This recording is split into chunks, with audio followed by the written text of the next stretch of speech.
welcome to Nomad Outside the Box. Today I have my hair down, which is very rare with my long hair, and so it's kind of a special occasion because today we're going to talk about hair and about traveling, and I'm also going to shave my hair today, all of it.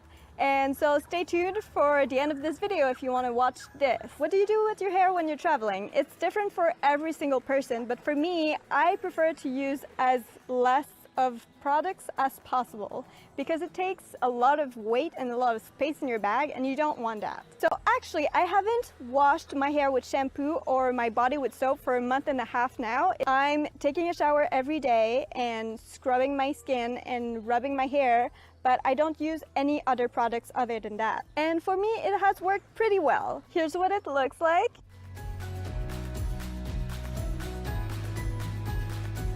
So pros and cons about not using shampoo or soap for a month and a half. Pros are when I'm doing really hard physical activity, I actually smell less when I'm not using soap. I don't know if it has something to do with my body reacting to some ingredients in the soap, but it's actually less smelly when I don't use soap, so that's really cool. It reduces the weight in my backpack and the space that it's taking for hair products and body products, so that's super useful. And also I don't need to bring a ton of stuff for the communal showers, which is great because usually there's not that much space to put your stuff on, or it gets wet or stuff like that. So it's really great to just have to bring your towel and your face cloth and not having anything else. It's really easy to stylize, and I also like the way it places itself, and whenever it looks a little bit more greasy, I just put it up or I put my cap on, and I usually do that anyway with long hair, so that's not a problem for me. The cons of not using shampoo for a month and a half: after a few weeks my scalp does get a little bit more itchy. I think it's due to some accumulation that's at my roots, like at the base of my scalp, and so it's something that I don't really enjoy. It's also, some days are also a little bit more greasy.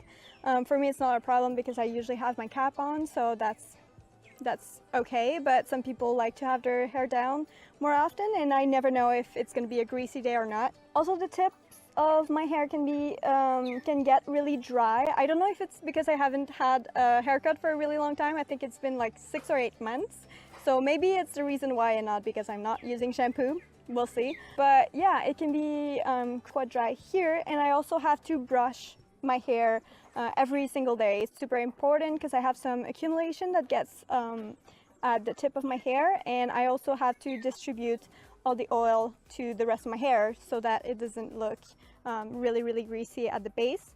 So it's really important to brush it every day. After a few weeks, I also don't like the feeling of my hair at the roots, at the base of my hair. I feel like, I don't know how to explain it. Like, it's not sticky, but it's a little harder to pass your hand through, and it doesn't feel super smooth. It doesn't feel great. For me, my preference is to take a natural soap and wash my body and my hair once every week or 2 weeks, so that it doesn't get to that later stage where I don't like the feeling about my hair, and it's just a personal preference where I prefer it. But it's also good to know that if I don't have a bar of soap available, that I can go without it for a really long time. So that's really nice for travelers because you don't have to worry about it. So now I'm actually gonna go wash my hair with a natural bar of soap, and I'll show it to you before I shave my hair so you see the difference, and I'll be back in a second.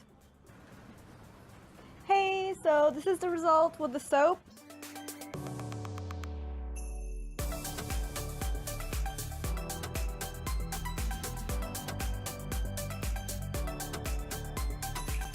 Bit more fluffy, and it's going a little bit everywhere, but it's only for the first and the second day, and then it's fine. And so now it is razor time.